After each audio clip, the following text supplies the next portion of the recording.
Canal Católico 57. Dios quiere hablarte.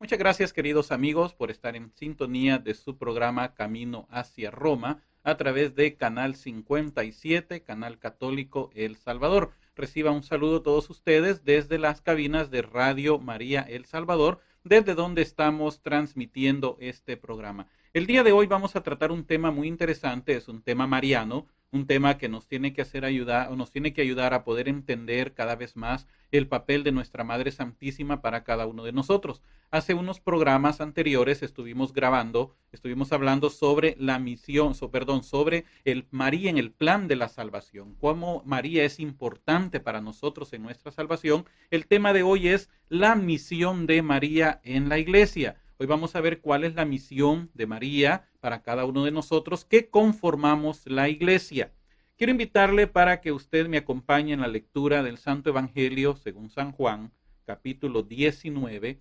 Vamos a leer los versículos 26 y 27. Este es un pasaje muy corto, querido amigo, pero que tiene una enseñanza. Aquí vamos a sacar mucha enseñanza de este pasajito. Dice la palabra de Dios: Jesús, viendo a su madre y junto a ella al discípulo a quien amaba, dice a su madre: Mujer, ahí tienes a tu hijo.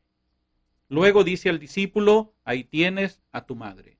Y desde aquella hora el discípulo la acogió en su casa. Y esta es palabra del Señor. Fíjese lo que está diciéndonos. Es algo bien interesante que nosotros tenemos que leer la palabra de Dios despacio. Esto lo he enseñado, lo hemos dicho ya en varias ocasiones. Tenemos que leer la palabra de Dios bien despacio. Incluso tenemos que leer hasta entre líneas para poder entender cuál es el mensaje que Dios nos está dejando en su palabra. Primero nos está diciendo que Jesús vio a su madre, junto a ella al discípulo a quien amaba. Para poder entender qué es lo que estaba ocurriendo, tenemos que ver que Jesús en ese momento estaba en la cruz. Ese era el momento más difícil de toda su existencia, cuando Él estaba ya pagando el precio por nuestros pecados, y en ese momento en que Él está en la cruz, Él mira que su madre está junto con el discípulo a quien Él amaba, y entonces da esta declaración tan contundente: Mujer, ahí tienes a tu hijo. Luego le dice a Juan, que es el discípulo amado, porque la misma palabra de Dios, aunque aquí solo menciona que es el discípulo a quien amaba,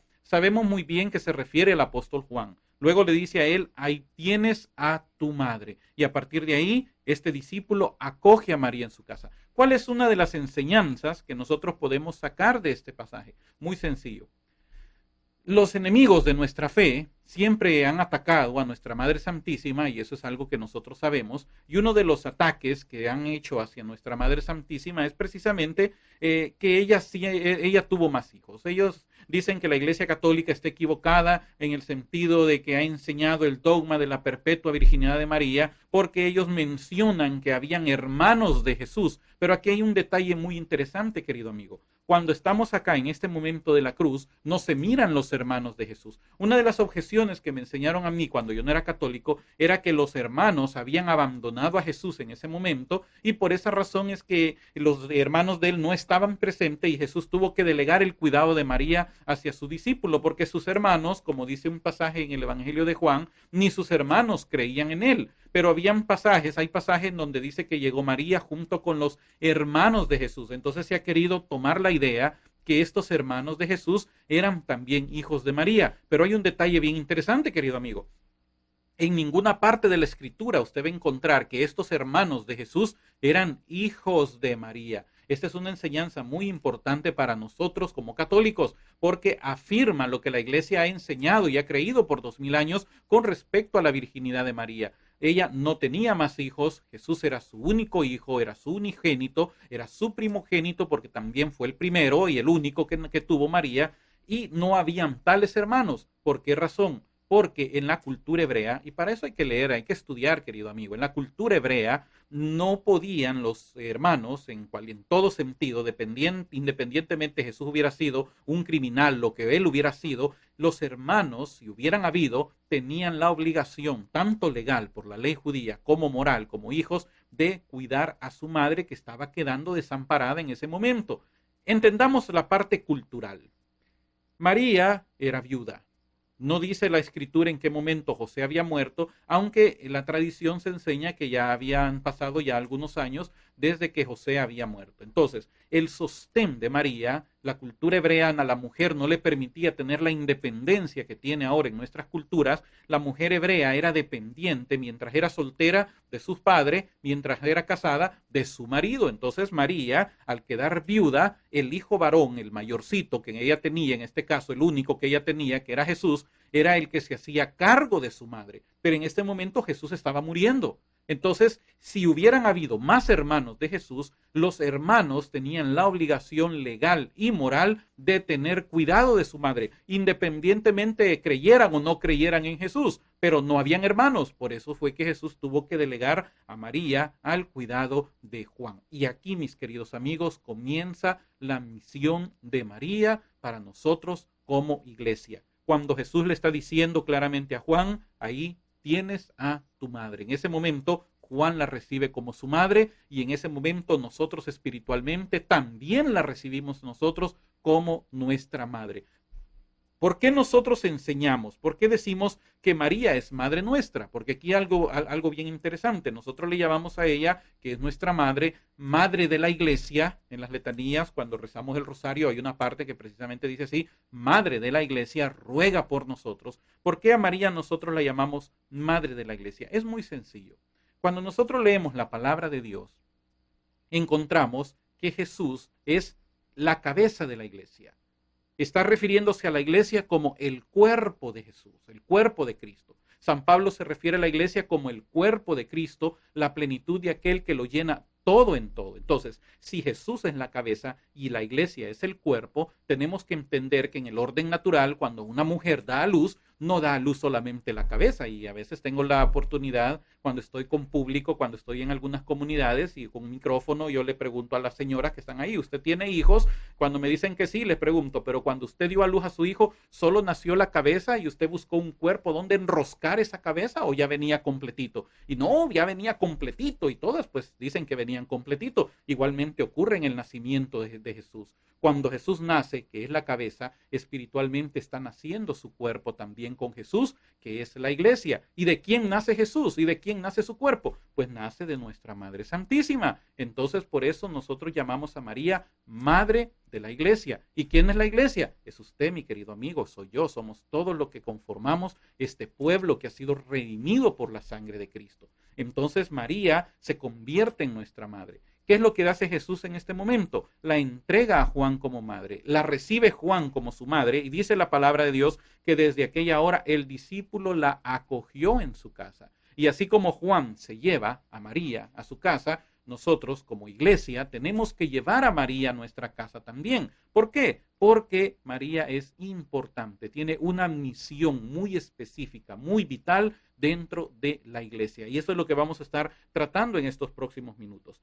Detalles importantes, detalles curiosos. En primer lugar, Juan es el único que la palabra de Dios menciona que está junto con María al pie de la cruz. No se mencionan los otros apóstoles. El único que está junto con María es Juan y está nada más María y están en un momento crucial para Jesús. Como mencionábamos, le confía el cuidado de su madre a su discípulo amado, porque no habían más hermanos. Y ahí comienza esta misión especial. En el programa que tratamos sobre el plan de María para nosotros, para la salvación, nosotros hablábamos que María es corredentora. La iglesia le llama a ella corredentora. Vamos a hacer una breve recapitulación de esos numerales del catecismo y de esas ideas que tuvimos en el programa anterior para poder entender cuál es la misión. En el Catecismo de la Iglesia Católica, numeral 725, aquí vemos una de las primeras misiones. María se convierte en una corredentora para nosotros. Dice el numeral 725. En fin, por medio de María, el Espíritu Santo comienza a poner en comunión con Cristo a los hombres, objeto de su amor benevolente. Y los humildes son siempre los primeros en recibirle. Los pastores, los magos, Simeón y Ana, los esposos de Caná y los primeros discípulos. Entonces encontramos a María como ese canal de gracia, esa corredentora. Mencionábamos en otro programa anterior cómo María se encarga de darle la humanidad a Jesús. Dios se engendra en María y esto es algo bien importante. María no podía ser una mujer pecadora. Se enseña fuera de la Iglesia Católica que María era una mujer común y corriente, una mujer como a lo mejor usted que nos está viendo por televisión, una mujer con pecado que necesitaba incluso de Jesús para poderse salvar de sus pecados. Pero desde el punto de vista de la lógica y también del sentido común y de lo que encontramos en la palabra de Dios, María no podía ser una mujer común y corriente, no podía ser una mujer pecadora como cualquiera, tenía que ser una mujer con una gracia especial. El mismo ángel cuando la saluda le dice, alégrate llena de gracia. Significa que María había sido llena completamente del favor divino desde el momento mismo de su concepción. ¿Cómo entendemos esto? Algo muy sencillo. En el momento en que, de acuerdo a la tradición, aparecen los nombres de los padres de María, en las escrituras canónicas, que son los evangelios, no aparecen esos nombres, pero en los documentos extrabíblicos que forman parte de la tradición de la iglesia, aparecen los nombres de los papás de María, que son Joaquín y Ana. María nace de una unión normal. Se enseña fuera de la Iglesia Católica que el dogma de la Inmaculada Concepción de María es que María también fue concebida por obra y gracia del Espíritu Santo. Eso es una mentira. María no fue concebida de esa manera. Eso no lo enseña la Iglesia. Solo Jesús fue concebido por obra y gracia del Espíritu Santo. María tuvo una concepción normal como hemos tenido todos los seres humanos, de papá y mamá, con la diferencia que en el momento de la concepción, como María había sido ya predestinada para convertirse en la madre del Creador, fíjese que son palabras bien profundas que nosotros encontramos en las letanías, entonces era necesario que el cuerpo de María, el cuerpo que iba a recibir, que iba a engendrar, que iba a darle el ser a Dios mismo, fuera un cuerpo que no tuviera ni una tan sola mancha de pecado. ¿Por qué razón? Porque si hubiera sido una mujer pecadora, el cuerpo de Jesús hubiera sido pecador, hubiera tenido un cuerpo inclinado al pecado, su sacrificio no hubiera sido perfecto. Entonces encontramos a María como una corredentora, un canal de gracia, y este canal de gracia, esta corredención de María, se convierte en una misión importante para nosotros como iglesia. Numeral 726 del Catecismo. Al término de esta misión del Espíritu, María se convierte en la mujer, nueva Eva, madre de los vivientes, madre del Cristo total. Cuando hablamos del Cristo total, estamos refiriendo su cabeza y su cuerpo. Su cabeza, Cristo mismo, su cuerpo, que somos nosotros la iglesia. Así es como ella está presente con los 12 que perseveraban en la oración con un mismo espíritu en el amanecer de los últimos tiempos que el Espíritu va a inaugurar en la mañana de Pentecostés con la manifestación de la iglesia. Entonces María comienza ahora su misión. Ese día que está reunida junto con los apóstoles, cuando de repente vino el Espíritu Santo y los llenó, los revistió nuevamente a todos ellos, entonces ahí comienza a afirmarse este plan, esta misión de María para cada uno de nosotros. Pero tenemos que entenderla a ella como madre. En primer lugar, toda madre, como toda madre, María no se limita solamente a dar vida, sino que una verdadera madre se encarga de cuidar de sus hijos, de estar pendiente de sus hijos. Y este sentido maternal de María lo encontramos reflejado en el Evangelio según San Juan, capítulo 2, versículos del 1 al 5. Dice la palabra del Señor: 3 días después se celebraba una boda en Caná de Galilea y estaba allí la madre de Jesús. Fue invitado también a la boda Jesús con sus discípulos y no tenían vino, porque se había acabado el vino de la boda. Le dice a Jesús su madre: no tienen vino. Jesús le responde: ¿qué tengo yo contigo, mujer? Todavía no ha llegado mi hora. Dice su madre a los sirvientes: haced lo que él os diga. Y aquí encontramos esta parte de María que no solamente se limita a cuidar, sino que a dar vida, sino que también ella se encarga de cuidar a sus hijos y a aquellos que tienen necesidad. Y hay un detalle bien importante. Viene María, sabía lo que estaba ocurriendo. Culturalmente, queridos amigos, quedarse sin vino a mitad de la boda era un fracaso, se podría decir. Era un bochorno, era una vergüenza. Las bodas duraban 7 días en la cultura hebrea. Imagínense, tenía que preparar vino, comida, para celebrar por 7 días esa fiesta.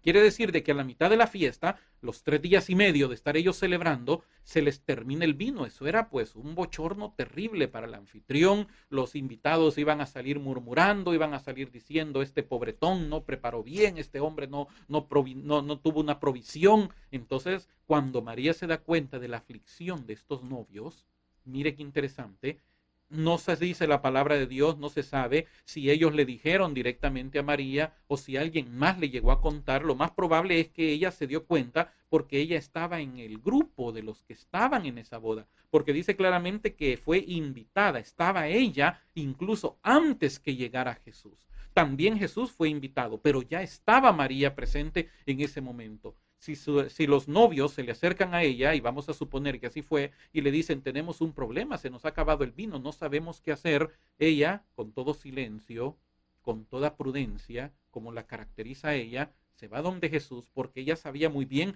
que Jesús era capaz de hacer lo que podía hacer, porque aquí viene otro detalle importante. Dice el Evangelio que ese fue el primer signo, el primer milagro público que hizo Jesús. Ahora, ¿cómo sabía María que Jesús podía hacer eso? Pues a lo más probable Jesús ya le había hecho un par de milagritos de acuerdo a los documentos extrabíblicos que no están en el canon de la Biblia.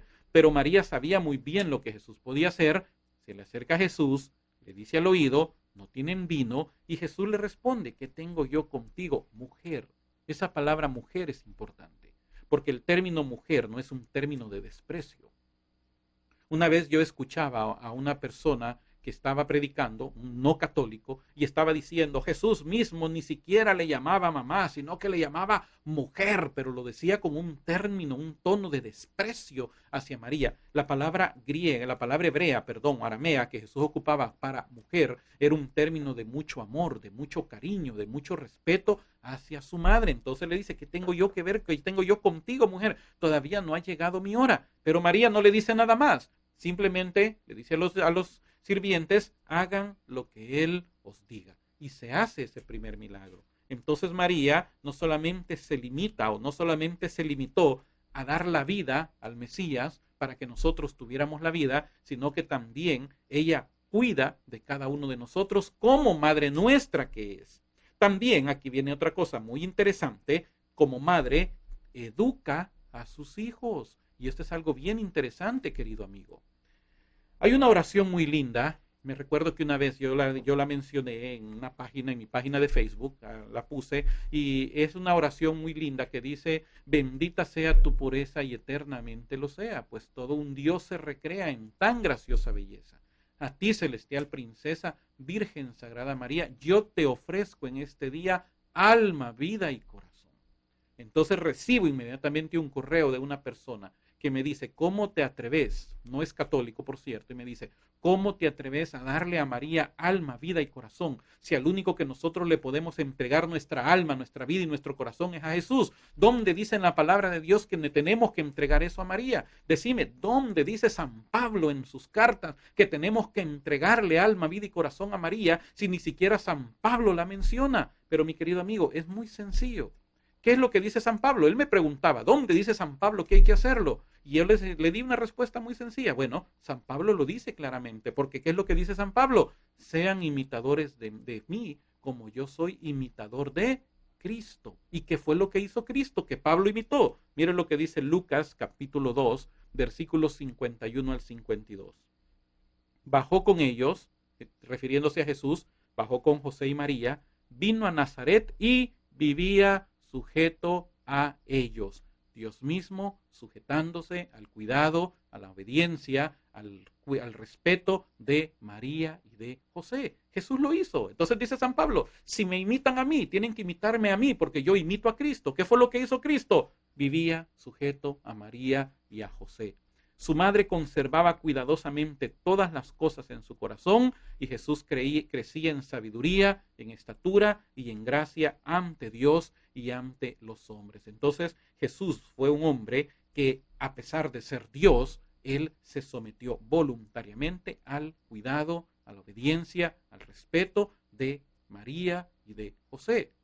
Yo hace muchos años hace un tiempo leí algo que me gustó mucho y decía algo bien interesante. Para ser santo hay que ser obediente a Cristo. Pero entre todos los santos, el más grande es San José y es el más descuidado también. El más grande es San José, porque todos los demás llegaron a santos obedeciendo a Cristo. En cambio, José es diferente porque Cristo lo obedeció a él. Fíjese qué interesante, porque lo respetó como su padre. María es llamada también en las letanías trono de sabiduría. ¿Qué significa esto de ser llamada trono de sabiduría? Eclesiástico capítulo 4, versículo 11 al 19. Este es uno de los libros que lastimosamente fueron quitados de las Biblias no católicas por presiones económicas, como lo hemos mencionado en otros programas. ¿Qué dice el libro de Eclesiástico capítulo 4, versículo 11 al 19? La sabiduría educa a sus hijos. Acabamos de mencionar, María se le llama trono de sabiduría. La sabiduría educa a sus hijos y se cuida de los que la buscan. El que la ama, ama la vida. Los que madrugan en su busca se llenarán de gozo. El que la posee heredará la gloria.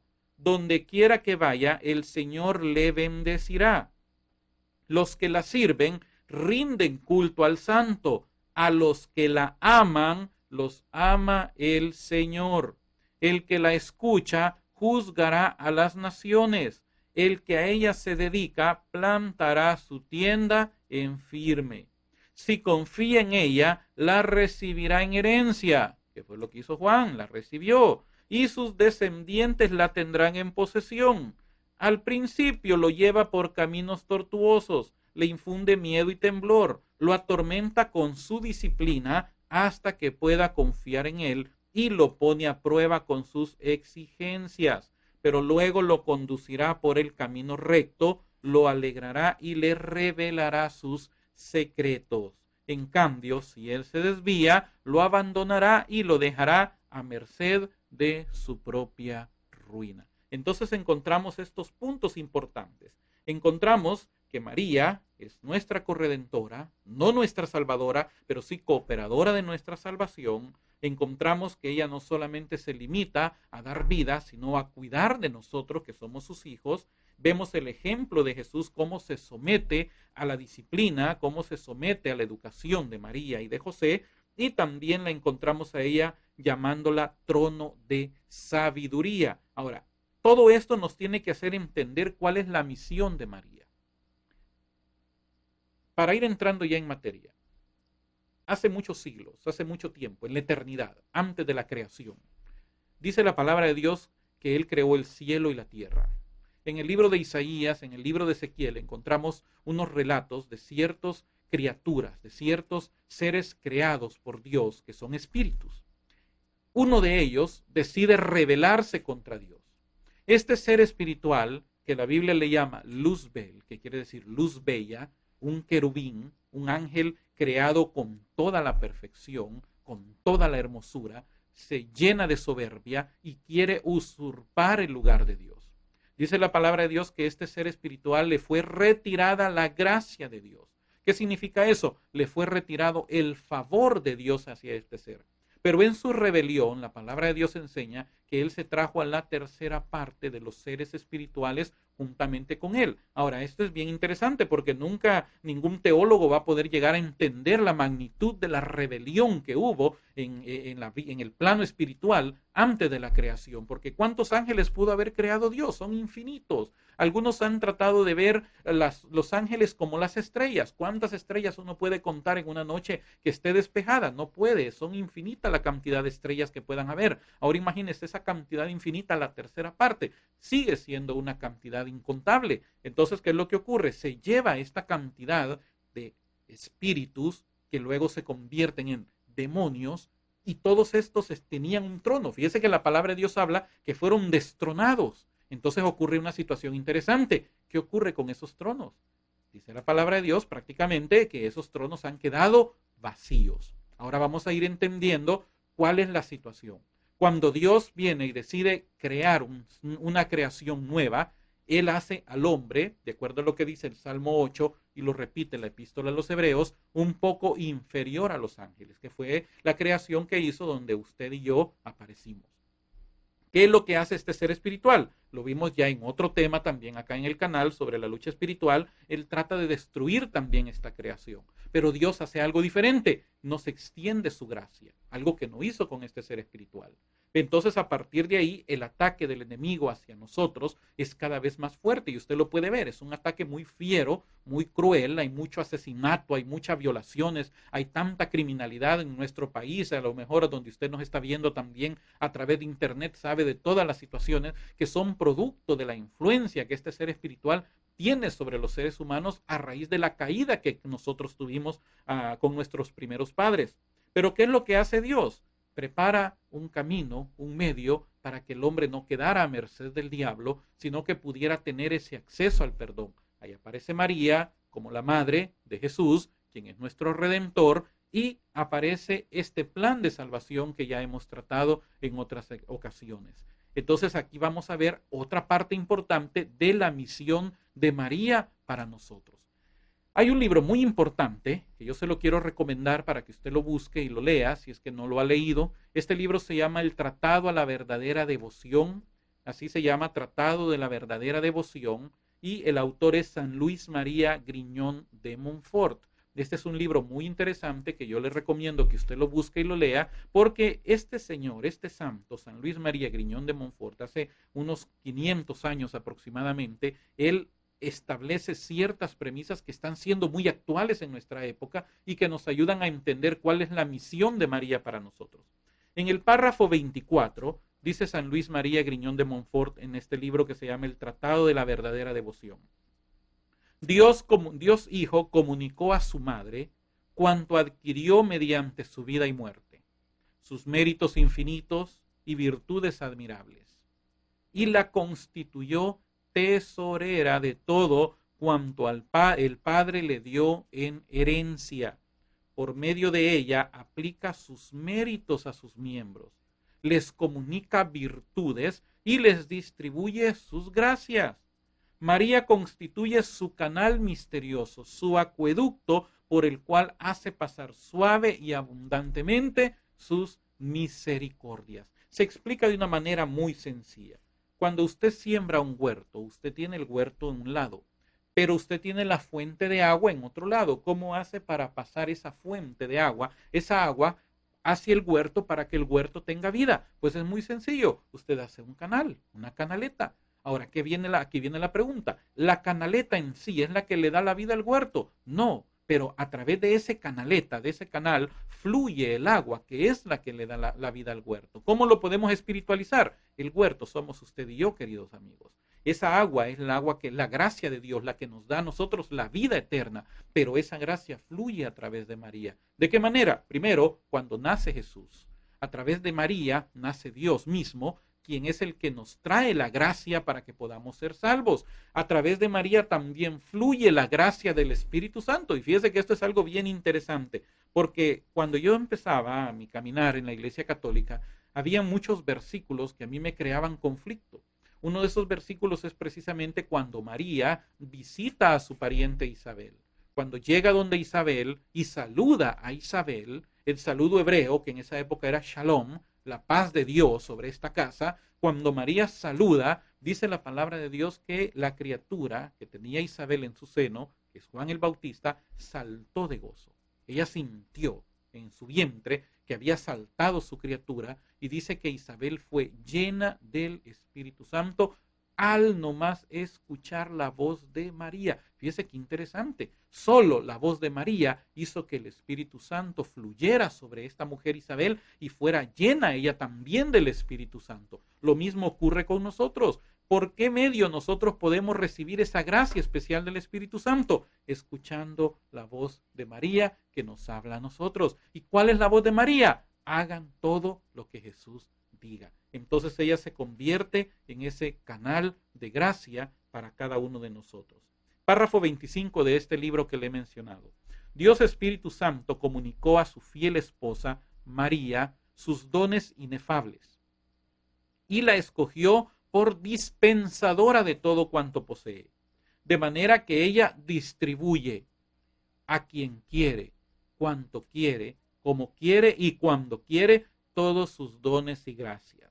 Y no se concede a los hombres ningún don celestial que no pase por sus manos virginales, porque tal es la voluntad de Dios que quiere que todo lo tengamos por María, porque así será enriquecida, ensalzada y honrada por el Altísimo, la que durante su vida se empobreció, humilló y ocultó hasta el fondo de la nada por su humildad.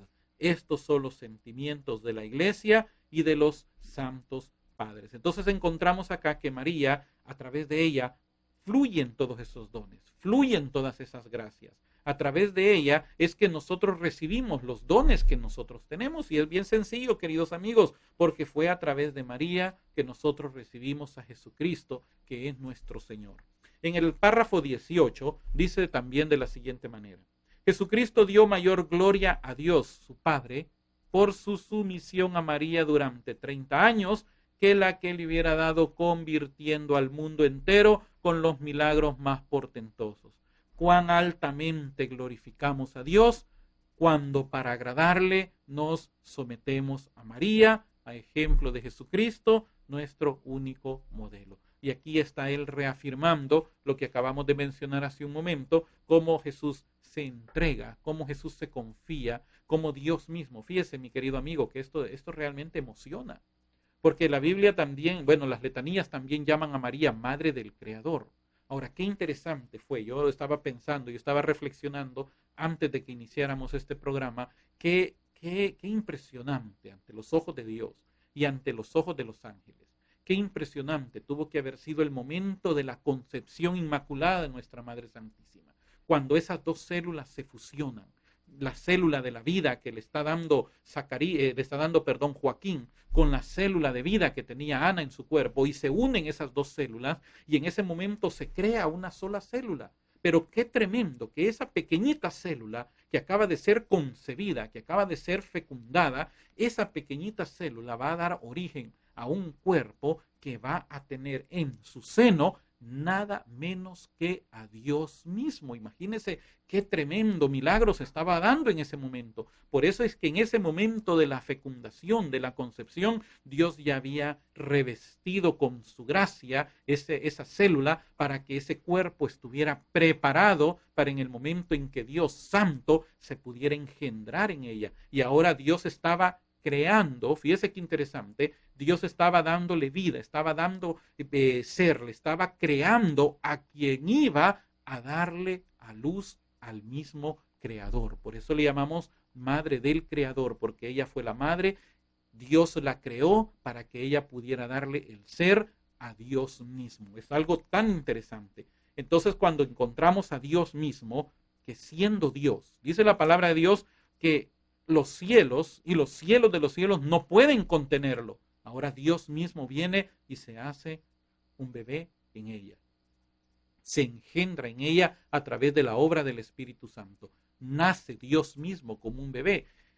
No vamos a entender esto nunca hasta que no estemos delante de la presencia del Señor, pero yo me pongo a pensar qué cara han de haber puesto los ángeles al ver a Dios. Imagínense qué interesante, en el día de la Natividad, al ver a su Dios, al ver a su Creador convertido en un bebé frágil, en un bebé inocente, en un bebé que necesitaba y dependía totalmente del cuidado de María. No sé qué cara ponían los ángeles cada vez que este Dios mismo, como todo bebé, lloraba y María lo ponía en su pecho y lo alimentaba. Ella, una criatura alimentando a su propio Creador. Qué interesante, querido amigo. Por eso no podemos despreciar a María. No podemos tratar a María como una mujerzuela, como una mujer cualquiera, mucho menos tratarla como demonia, como algunos se han atrevido a tratarla.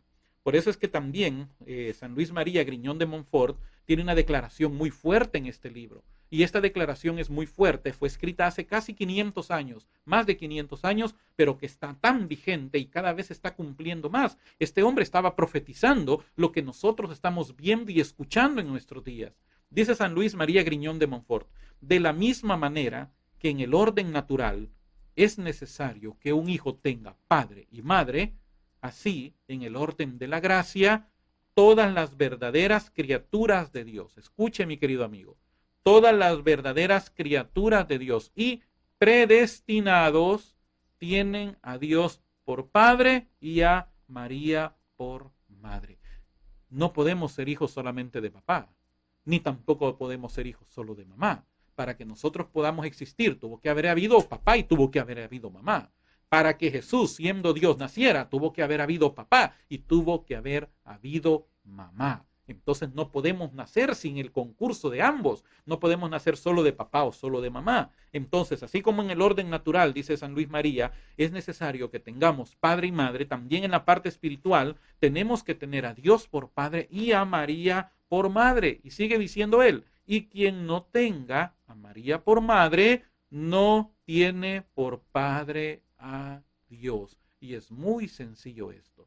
Nadie puede venir a decir, yo tengo a Dios por padre, pero esa mujer a mí me cae mal, esa es una mujer suela, es una mujer pecadora, ese es un demonio. No se puede, mi querido amigo. Va en contra del orden natural, porque ni siquiera Jesús la trató de esa manera a su Madre Santísima. Por eso, y fíjese qué tremenda, qué fuerte la declaración que está diciendo San Luis María Griñón de Montfort. Por eso, tanto los réprobos, réprobo es una persona reprobada, una persona que no calificó, una persona que quedó aplazada, por así decirlo, en la parte de la fe. Los réprobos como los herejes. ¿Quiénes son los herejes? Hoy le llamamos de otra manera, para no ofenderlos. Pero hay que entender quiénes son los herejes. La palabra hereje viene de herejía. Un hereje es alguien que sostiene una herejía. ¿Y qué es una herejía? La definición más sencilla, negación pertinaz de una verdad de fe. Si nosotros tenemos una verdad de fe, si yo tengo una verdad de fe y ahora vengo yo y decido negar esa verdad de fe, yo me convierto en un hereje. Ahora, como les digo, pues a mí me llamaban antes de otra manera. Ahora pues se les dice de otra forma. Pero el terminología que se le llamaba era herejes. Por eso dice que tanto los réprobos como los herejes, los cismáticos, esos son los que causan división, los que se están dividiendo y dividiendo y dividiendo entre ellos mismos, que odian o miran con desprecio o indiferencia a la Santísima Virgen, no tienen a Dios como Padre, por más que de ello se jacten, porque no tienen a María por madre. Fíjese, lo dijo hace cuántos siglos y qué tan vigente sigue siendo hoy. No pueden tener este tipo de personas, los réprobos, los herejes, los cismáticos, no pueden tener a María, no pueden tener a Dios como Padre porque odian o miran con desprecio o indiferencia a la Santísima Virgen, quien es Madre de Dios mismo. Entonces no se pueden jactar de tener a Dios por Padre si no tienen a María por Madre. Pues si la poseyesen, dice San Luis María Griñón de Montfort, si la poseyesen como madre, la amarían y honrarían de la misma manera que un buen hijo ama naturalmente y honra a la madre que le ha dado la vida. La señal más infalible y más indudable. Por eso usted como católico, mi querido amigo, tiene que sentirse privilegiado, y si le podemos poner la palabra orgulloso también, pues hay que ponerla, pero desde una perspectiva santa. La señal más infalible y más indudable para distinguir un hereje, un hombre de mala doctrina, un réprobo de un predestinado, está en que tanto el hereje como el réprobo no tienen sino menosprecio o indiferencia para con la Santísima Virgen. Fíjese qué tremenda declaración. Una señal para conocer a una persona que está reprobado en la fe es que su corazón lo único que tiene es menosprecio o indiferencia hacia la Santísima Virgen, Madre de Dios ni Madre nuestra, cuyo culto, y mire lo que dice, qué tremendo, cuyo culto y amor tratan de amenguar por medio de sus palabras y ejemplos, ora abierta, ora ocultamente y a veces con pretextos ingeniosos. Pero yo le voy a decir una cosa, querido amigo. Esta situación no solamente se da fuera de la Iglesia Católica. Yo conozco gente en nuestra iglesia que también están tratando de detener el amor hacia nuestra Madre Santísima.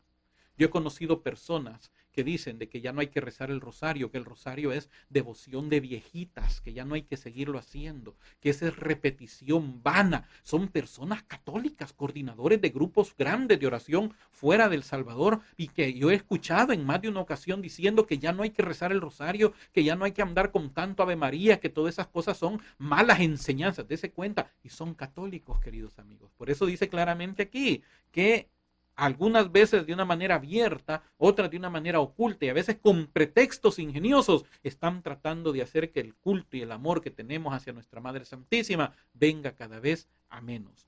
Por eso, dice este señor, este santo, ha dicho Dios Padre a María que no habitase en ellos porque son falsos como Esaú.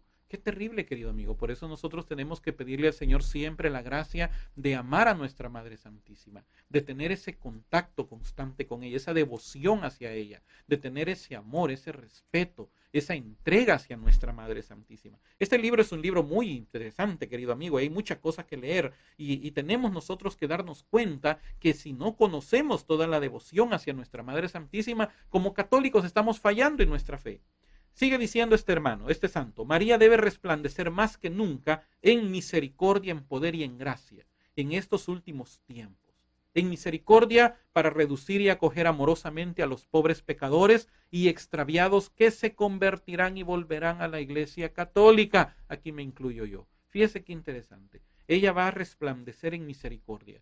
A mí me dijo un sacerdote una expresión muy interesante cuando yo llego a hablar con él una vez con respecto al cambio que estábamos haciendo, y él me dijo: definitivamente quien te ha traído a la iglesia es María. Nadie puede venir a la Iglesia Católica si no viene de la mano de María. Y es algo bien interesante. Luego sigue diciendo: en poder contra los enemigos de Dios, los idólatras, los que ponen otras cosas en lugar de Dios, cismáticos, los que andan creando división, e incrédulos endurecidos, quienes se revolverán terriblemente para seducir y hacer caer por promesas y amenazas a todos los que sean contrarios. Fíjese, tratan de hacer a través de promesas o amenazas que uno deje de amar y respetar a nuestra Madre Santísima. ¿En qué sentido? Hay mucha gente que se ha ido de la Iglesia Católica, querido amigo, porque ha entrado en una situación de pobreza, ha entrado en una situación de enfermedad, de cárcel, de cualquier situación, y le llegan a decir: es que usted está en esa situación porque usted está adorando ese muñeco, a esa mona, a esa demonia, y mientras usted no la deje de adorar, Dios no lo va a bendecir a usted, y le están haciendo promesas falsas. Bote todas esas imágenes y ya va a ver cómo Dios lo va a bendecir. Y mucha gente en su momento de angustia ha llegado a crear, a hacer eso, a quebrar imágenes, a quebrar los crucifijos, los cuadros de la Virgen, creyendo que con esa manera Dios los va a bendecir. Y otros lo hacen a través de amenazas: ese demonio los va a llevar al infierno, son idólatras, y empiezan a decir tanta cosa. Y finalmente, María debe resplandecer en gracia para animar y sostener a los soldados valientes, a usted, mi querido amigo, y a mí, que estamos trabajando, que estamos esforzando, defendiendo nuestra santa religión, defendiendo a nuestra Madre Santísima, a estos soldados valientes y fieles servidores de Jesucristo que combatirán por sus intereses. Pero mire la profecía que da San Luis María Griñón de Montfort, una profecía tremenda. Pero María, en fin, debe ser terrible al demonio y a sus secuaces, como un ejército ordenado en batalla. Principalmente en estas últimas edades, porque sabiendo Satanás que le queda poco tiempo y menos que nunca para perder almas, redoblará diariamente sus esfuerzos y sus combates. Suscitará inmediatamente nuevas persecuciones y tenderá terribles emboscadas a los servidores fieles y a los verdaderos hijos de María, a quienes vence más difícilmente que a los demás. Y de estas últimas y crueles persecuciones del demonio, que se aumentarán diariamente hasta el reino del anticristo, debe principalmente entenderse aquella primera y célebre predicción y maldición de Dios, lanzada contra la serpiente en el paraíso terrestre, que aquí es oportuno explicar para gloria de la Santísima Virgen, salvación de sus hijos y confusión de Satanás. Enemistad pondré entre ti y la mujer, y entre tu linaje y su linaje. Ella quebrantará tu cabeza y tú pondrás acechanzas a su Calcañar. Y esto es algo, querido amigo, que se ha cumplido hasta la fecha. Ese odio, esa enemistad hacia nuestra Madre Santísima para tratar de desvirtuarla, de denigrarla, es un ataque cada vez más fuerte. Pero aquí vemos ahora el otro lado de la moneda para no perder la idea de la misión de María. Pero ¿qué es lo que está haciendo María para mientras? ¿Qué es lo que María está haciendo en cada uno de nosotros? Primero, tenemos que ver a María como ese modelo de santidad. Dijimos que María cuida de sus hijos, dijimos que María está pendiente de nosotros, nos educa, es el trono de la sabiduría, pero también tenemos que ver a María como ese modelo de santidad. ¿Qué quiere decir santidad? Santidad quiere decir estar apartado, estar consagrado. Cuando nosotros nos apartamos para Dios, nos consagramos para Dios, ahí comienza el proceso de santificación. Cuando usted decide, ya no voy a seguir pecando, ya no voy a seguir en el mundo, voy a apartarme de todo lo que me aparta de ti, entonces comienza ese proceso de santificación. Lo que le llama la iglesia, la doctrina, la gracia santificante. Ahora, ¿qué tiene que ver María en esto? Que si ella es llena de gracia, ella con su intercesión nos auxilia para que también nosotros recibamos esa gracia que nos lleva a la santidad. Por eso nosotros tenemos que darnos cuenta que María, como modelo de santidad, tiene que servirnos a nosotros también para mantener, para tener, para pedir esa santidad, esa castidad, esa prudencia que nuestra Madre Santísima tiene. En conclusión, en el párrafo 28 de este libro, que siempre se lo voy a recomendar, dice de la siguiente manera: María impera en el cielo sobre los ángeles y bienaventurados. Recuerde que nosotros le llamamos a ella reina del cielo, de la tierra, de todo lo creado. Se le llama reina de los ángeles, reina de los patriarcas, reina de los santos, reina de los mártires. Es nuestra madre y nuestra reina, nuestra señora, porque es la madre de nuestro Señor, Rey de reyes y Señor de señores. Entonces ella impera en el cielo sobre los ángeles y bienaventurados. En recompensa su profunda humildad, Dios le ha dado el poder, y aquí viene la misión de María. Dios y la misión de llenar de santos los tronos vacíos de donde por orgullo cayeron los ángeles apóstatas. Se recuerda que hace unos minutos mencionamos precisamente cómo esos tronos de estos ángeles, de todos estos seres espirituales creados por Dios, quedaron vacíos a raíz de su rebelión, que es lo que dice la palabra de Dios, que Dios ha preparado moradas, ha preparado tronos, donde nos vamos a sentar también nosotros, incluso vamos a juzgar a los ángeles. Dice San Pablo que nosotros vamos a juzgar a los ángeles. Yo antes me preguntaba yo mismo, ¿pero a qué ángeles vamos a juzgar y qué tipo de juicio vamos a hacer? Muy sencillo, vamos a juzgar a estos ángeles que habiendo visto a Dios, habiendo tenido acceso a Dios, habiendo disfrutado de la gracia de Dios, decidieron rebelarse contra Dios. Y nosotros que nunca hemos visto a Dios, como dice la palabra de Dios, por fe andamos, no por vista, lo hemos amado a Él, como dice San Juan, sin haberlo visto todavía. Nosotros que lo amamos a Dios sin haberlo visto, vamos a juzgar a aquellos ángeles que sí lo vieron y decidieron rebelarse. Pero para poder llegar a esa santidad, a ocupar esos tronos, tenemos que encomendarnos a María, que es el trono de la sabiduría y reina del cielo, de la tierra y de todo lo creado. Entonces, la misión de María es santificarnos a nosotros. Ella como esposa del Espíritu Santo, que es el que nos santifica, a través de su intercesión, podemos llegar también a esa santidad que nos va a permitir poder un día estar delante de la visión beatífica, delante de Dios mismo.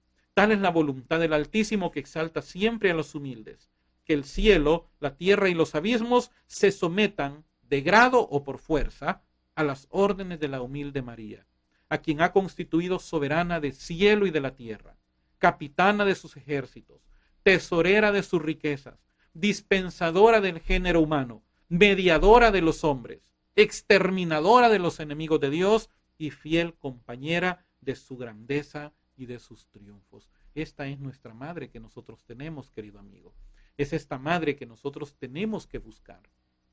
Ella es a quien nosotros tenemos que invocar constantemente y asirnos de su mano, y así como ella cuidó de Jesús, lo llevó, lo alimentó y lo educó, también nosotros tenemos que asirnos de ella para que nos guíe, nos alimente con el Espíritu, con la palabra de su Hijo, y nos eduque también para que podamos llegar a ser esos santos que vamos a ocupar esos tronos que han quedado vacíos por la rebelión de los ángeles. Por eso, querido amigo, yo quiero invitarle para que usted pueda elevar juntamente conmigo una oración a nuestra Madre Santísima. Cuando nosotros hablamos con ella, ella recibe nuestra oración a través de nuestros ángeles que le presentan a ella esas copas de incienso que son nuestras oraciones. Ella las recibe y ella las lleva delante de Jesucristo para poder hacer el milagro o el favor que nosotros estamos pidiendo. Por eso yo le invito para que juntamente conmigo podamos invocar a nuestra Madre Santísima y digámosle como se le ha dicho por todos estos siglos. Dios te salve, Reina y Madre de misericordia, vida, dulzura y esperanza nuestra. Dios te salve.